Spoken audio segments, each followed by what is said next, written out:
ఈ కార్యక్రమాన్ని సమర్పిస్తున్న వారు MDH గరం మసాలా. ఆరోగ్యం ఇంకా న్యూట్రిషన్ దొరికే బాడీ స్ట్రాంగ్ గా అవుతుంది.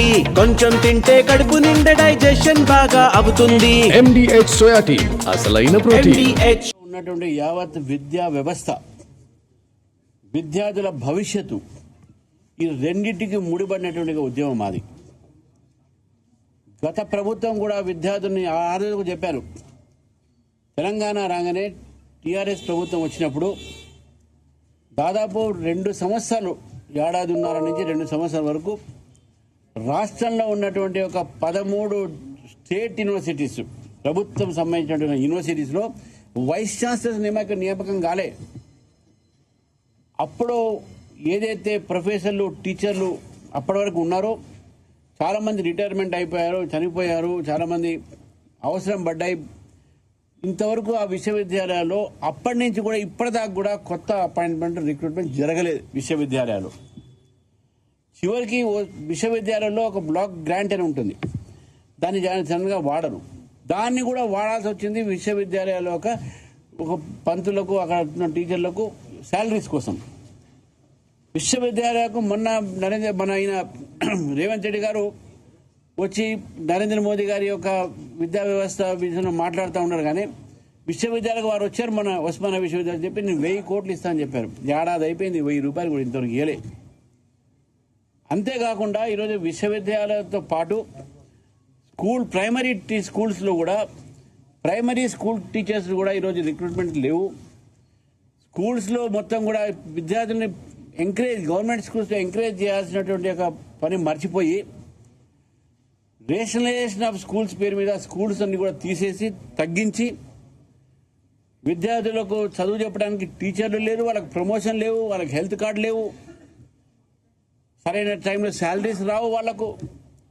చివరికి ముఖ్యమంత్రి గారే వారు కౌన్సిల్లో, అసెంబ్లీ అన్నది జరిగింది, నా దగ్గర విద్యార్థులకు, టీచర్లకు జీతాలు ఇవ్వడానికి నా దగ్గర డబ్బులు లేవు, మీరే చెప్పండి నేను ఏం చేయాలన్నారు. టీచర్స్ టీచింగ్ ఫీల్డ్లో, ఎందుకంటే నేను ఒక టీచింగ్ ఫీల్డ్ సంబంధించినటువంటి ఒక వ్యక్తిని, మా ఫాదర్ కూడా యూనివర్సిటీ ప్రొఫెసర్ ఉండే కాబట్టి పెన్షన్ మీద బతుకుతున్నటువంటి ఒక ఈ మొత్తం టీచర్లు, వాళ్ళకేం బిజినెస్లు ఉండవు, వాళ్ళకేమీ ఇంకా వేరే ఉండదు, మొత్తం పనిచేసిన తర్వాత వాళ్ళకి పెన్షన్ ఏదైతే వస్తుందో దాంతో వాళ్ళ జీవితం గడుపుతారు. పిల్లల పెళ్ళిళ్ళు కానీ, చదువులు కానీ, ఫర్దర్ స్టడీస్ కానీ. అటువంటి ఒక వాళ్ళ ఏదైతే టీచింగ్ ఫీల్డ్లో ఉన్న వాళ్ళు రిటైర్మెంట్ అయిన తర్వాత వాళ్ళకు పెన్షన్స్ ఇవ్వకపోతే చాలామంది టీచింగ్ ఫ్యామిలీ వచ్చిన వాళ్ళు సూసైడ్ చేసుకున్న పరిస్థితి మనం చూస్తున్నాం. ఎందుకు ఈ విద్యా వ్యవస్థ ఈ విధంగా పెడుతున్నారు? గత ప్రభుత్వం పెట్టింది, ఈ ప్రభుత్వం, నేను ఒక విషయం 2 కాదు, ఈ ప్రభుత్వం నిజంగా వచ్చిన తర్వాత చాలా పెద్ద పెద్ద మాటలు మాట్లాడారు. యూత్ డిక్లరేషన్ అన్నారు, విద్యార్థులకు న్యాయం జరుగుతుందని అనుకున్నాం. కానీ ఈ ప్రభుత్వం వచ్చిన తర్వాత విద్యార్థులకు ఇంకా అన్యాయం జరుగుతూ ఉన్నది. ఫీజు రీఎంబర్స్మెంట్ గత ప్రభుత్వం బకాయి పెట్టింది అన్నారు, మీరు అప్పుడు మాట్లాడలేన్నారు. నేను మాట్లాడానప్పుడు కౌన్సిల్లో రికార్డులో మీరు చూడండి, నేను మాట్లాడాను, మీకు గొడవలు కూడా చేసినాము. మేమే కాదు, ఏవీపీ స్టూడెంట్స్ కూడా ఆ రోజు ఫీజు బకాయిల గురించి ఆ ప్రభుత్వం వ్యతిరేకంగా పోరాటం కూడా చేశాం. ఎందుకంటే నిన్న మొన్న మంత్రులు చెప్తా ఉన్నారు, బీఆర్ఎస్ బకాయిలు పెట్టింది, అప్పుడు మీరు మాట్లాడలేదని. బీఆర్ఎస్ బకాయిలు పెట్టింది, బీఆర్ఎస్కు విద్యార్థుల విషయంలో అసలు మాట్లాడే రైతుకు అధికారం లేదని మేము చెప్తా ఉన్నాం. అది ఈరోజు కొత్త జీవోలు తీసుకువచ్చి విద్యార్థుల్ని మీరు ఎటు తీసుకుపోవాలని చూస్తూ ఉన్నారు. పాలిటెక్నిక్ కళాశాలలో ఈరోజు చాలామంది, వేలాది మంది విద్యార్థులు ఉన్నారు. ప్రైవేట్ కళాశాలలు ఉన్నాయి దీంట్లో. మరి ఈ పాలిటెక్నిక్ కోర్స్ ఏది ఉన్నదో ఈ కోర్సు కూడా ఒక స్కిల్ డెవలప్మెంట్ టైప్ ఆఫ్ కోర్సే. దాంట్లో కూడా ఎలక్ట్రిక్ స్ట్రీమ్స్ ఉన్నాయి, మెకానికల్ స్ట్రీమ్ ఉంది, దాంట్లో కూడా చాలా రకాలైనటువంటి స్ట్రీమ్స్ ఉన్నాయి. దాంట్లో కొంతమంది దాని తర్వాత ఈసెట్ రాసుకుని ఇంజనీరింగ్ సెకండ్ ఇయర్ చేరి ఇంజనీరింగ్ పూర్తి చేసేటటువంటి పరిస్థితులు మనం చూసినాం మనం. కానీ ఇప్పుడు అది శక్తి అనేది స్కీమ్ పెట్టి జియో 97 ద్వారా పాలిటెక్నిక్ కాలేజ్ మొత్తం కూడా ఈరోజు మూసేసే పరిస్థితి. పాలిటెక్నిక్ విద్యార్థులంతా కూడా ఇంజనీరింగ్కి పోకుండా పోకుండా మొత్తం వాళ్ళకు స్కిల్ డెవలప్మెంట్కే పరిమితం చేసి, వీళ్ళకే స్కిల్ ఉంది, every polytechnic student has got some skill, వాళ్లకు ఈరోజు మీరు ఏం చేస్తున్నారన్న విషయాన్ని జియో 97 ద్వారా మీరు చెప్పదలుచుకోవాలి. మీ స్పష్టత లేదు కాబట్టి మళ్ళీ కమిటీ వేశారు, హై పవర్ కమిటీ, కేశవరావు గారి నాయకత్వంలో, కోదండరామ్ గారి యొక్క నాయకత్వంలో. ఈ హై పవర్ కమిటీ ఎందుకు వేశారు మీరు?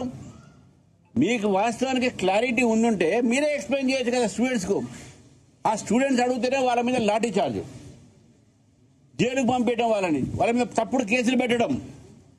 ఈరోజు వాళ్ళని బెదిరిస్తున్నారు. మొత్తం రామంతపూర్ పాలిటెక్నిక్ కాలేజ్ ముందు పోలీసులు పెట్టేసి వాళ్ళని బయటికి రాకుండా చేస్తూ ఉన్నారు విద్యార్థుల్ని. ఇది ఈరోజు ఉన్న పరిస్థితి, విద్యా వ్యవస్థ పరిస్థితి. ఫీ రీఎంబర్స్మెంట్ మనం చెప్పాం. నేను మళ్ళీ పదే చెప్పాల్సిన అవసరం లేదు. గత ప్రభుత్వం ఇచ్చినటువంటి బకాయిలు ముందు వచ్చే క్యారీ ఫార్వర్డ్ చేస్తే ఈరోజు 15,000 కోట్లు అయింది. నిన్న మొన్న లెక్క చూస్తాను, 15,000 కోట్లు, దాదాపు 40 లక్షల మంది విద్యార్థులకు ఈరోజు బకాయిలు ఉన్నారు. నేను ఆ రోజు ధారణ చేసిన సమయంలో సాయంకాలం పూట కొంతమంది విద్యార్థుల ప్రైవేట్ అకౌంట్లో కొంత అమౌంట్ వేశారు. కొంత ఏంటంటే కొద్దిగా దీన్ని డైవర్ట్ చేయడానికి. ఇది ఫీజు బకాయి అనో లేకుంటే పాలిటెక్నిక్ కాలేజ్ వాళ్ళకు ఇంజనీరింగ్ చేయాలనో ఇది ఇష్యూ కాదు ఇక్కడ. ఎందుకంటే దేశమంతా కూడా రాహుల్ గాంధీ ఏం చేస్తున్నాడు? తిరుగుతున్నాడు. ఏం తిరుగుతున్నాడు? ఎక్కడ తిరుగుతున్నాడు? ఎన్డీఏ ప్రభుత్వంలో ఉన్నటువంటి స్టేట్లే తిరిగి అసలు మొత్తం వ్యవస్థనే మొత్తం పాడైపోయింది, యువత అంతా ఇదైపోతుంది, స్టూడెంట్స్ అని మాట్లాడుతూ ఉన్నారు.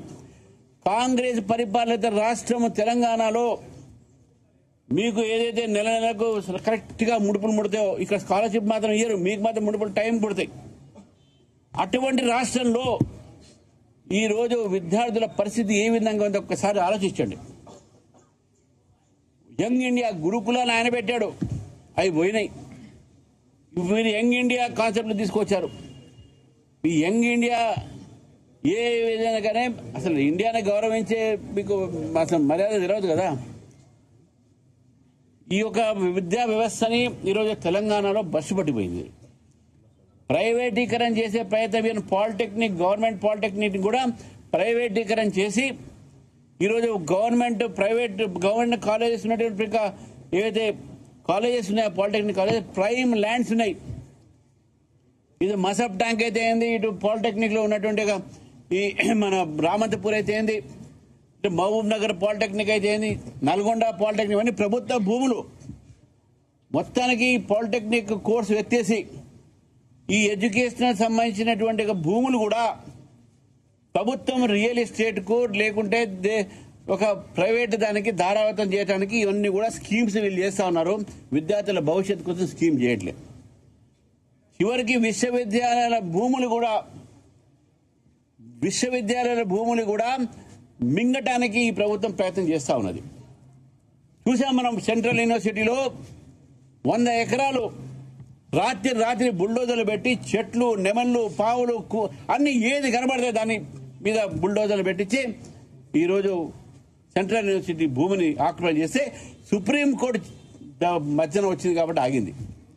ఈరోజు విశ్వవిద్యాలయాలు ఇక్కడ కూడా ఉస్మానియా విశ్వవిద్యాలయంలో కూడా ఈ యొక్క మొత్తం ఎడ్యుకేషన్ సిస్టమ్ని, ఎడ్యుకేషన్ ఇన్స్టిట్యూషన్ ని నిర్వీర్యం చేసి ఆ భూముల్ని రియల్ ఎస్టేట్ల కింద పెద్ద బడా వ్యాపారులకు ఇవ్వడానికి ప్రభుత్వం చేస్తున్నటువంటి ఒక ప్రయత్నం ఇది.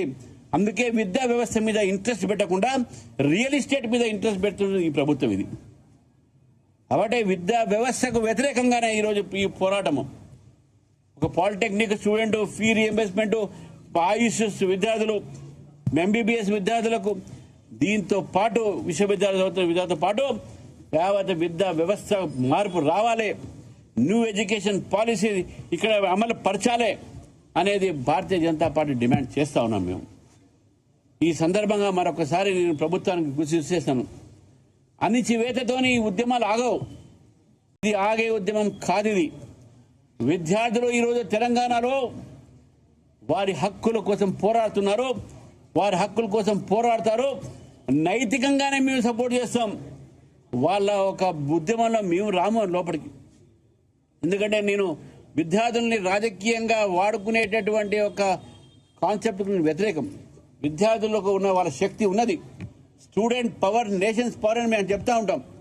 వాళ్ళని మేము పొలిటికల్గా మేము వాడము. కానీ ఒక పొలిటికల్గా నైతికమైనటువంటి ఒక సపోర్ట్ వాళ్ళకు ఉంటుంది. విద్యా వ్యవస్థ బాగు చేయాలన్నా విద్యార్థులే చేయాలి. విద్యార్థులు న్యాయపరమైనటువంటి ఒక కోరికలు తీర్చుకోవాలంటే విద్యార్థులే ఫైట్ చేయాలి. ఆ ఫైటింగ్ లో భారతీయ జనతా పార్టీ మీతో ఉంటుంది, మీ వెంట ఉంటుందని చెప్పి తెలియజేస్తున్నాను. చివరికి ఒక మాట చెప్తాను రాహుల్ గాంధీ గారికి. మీరు ఏం చదువుకున్నారో ఎక్కడ చదువుకున్నారో నాకైతే తెలియదు, కానీ విద్యార్థులని మీరు రెచ్చగొట్టేటటువంటి ఒక మాటలు చూస్తూ ఉంటే అసలు మీకు ఈ భారతదేశం విద్యా వ్యవస్థ మీద కానీ విద్యా విధానం మీద కానీ విద్యార్థుల మీద కానీ మీకు గౌరవం లేదని స్పష్టంగా కనబడతా ఉంది. నిజంగా మీకు విద్యార్థుల మీద గౌరవం ఉంటే జార్ఖండ్లో 23 రోజులు విద్యార్థులు అక్కడ హంగర్ స్ట్రైక్ చేస్తే ప్రాణాలు చేతులు అరచేతిలో పెట్టుకొని నిరాహార దీక్ష చేస్తే ఒక్కసారైనా పోయి పలకరించారండి? లేదు. ఏవేవైతే పేర్లు జంతువుల పేర్లు పెట్టుకుని పురుగుల పేర్లు పెట్టుకొని ఏదో తిరుగుతూ ఉన్నారో వాళ్ళు కూడా ఎవరు మాట్లాడలే, కానీ బీహార్లో రెచ్చగొడతా ఉన్నారు.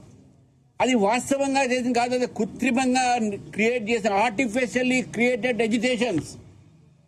ఢిల్లీలో కానీ ఈరోజు బీహార్లో కానీ పూనాలో కానీ ఇవన్నీ కూడా ఆర్టిఫిషియల్లీ క్రియేటెడ్ ఎడ్యుకేషన్స్.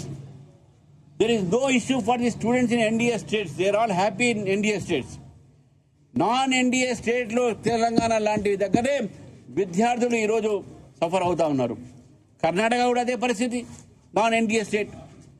అందుకని రాహుల్ గాంధీ గారు చెప్తాను, మీరు అక్కడ ఇక్కడ టీషర్ట్లు వేసుకొని షర్ట్లు వేసుకొని వాళ్ళతోని వీళ్ళతోని స్టేజ్ మీద ఫోటోలు దిగి డాన్సులు చేసి అబద్ధాలు ఆడి ఏవేవో మాట్లాడి ఇవన్నీ మాట్లాడకుండా మీరు ఫస్ట్ తెలంగాణ రండి. మీరు తెలంగాణ వచ్చి మీరు రేవంత్ రెడ్డికి కొద్దిగా గడ్డి పెట్టి బుద్ధి తీసుకురండి. ఏంది విద్యార్థుల పరిస్థితి ఇక్కడ? ఈ విద్యార్థుల గురించి మీరు మాట్లాడరా? Why don't you speak about Telangana students? Why don't you advise your chief minister to take care of your education system here? The education system in Telangana has collapsed. The students are now facing severe problems. Students are thrown to darkness. Their future is bleak. అటువంటి పరిస్థితి ఈరోజు తెలంగాణలో ఉంటే మేము ఊరుకునేది లేదు. ఈ పోరాటం కొనసాగుతుంది. మీరు హౌస్ అరెస్ట్ చేసినా, మమ్మల్ని జైల్లో పెట్టినా, మా మీద పీడీ యాక్ట్ పెట్టినా ఈ పోరాటం ఆగదు అని చెప్పేసి కూడా కాంగ్రెస్ ప్రభుత్వాన్ని హెచ్చరిస్తా ఉన్నాను. ఈ కార్యక్రమాన్ని సమర్పించిన వారు ఎండిహెచ్ గరం మసాలా, MDH దమాలు, దాల్ తడకా మరియు మష్రూమ్ మసాలా. MDH తో భోజనం ఎల్లప్పుడూ రుచికరం. MDH సదా మీకు కొత్త రుచినివ్వడానికి తయారుగా ఉంటుంది.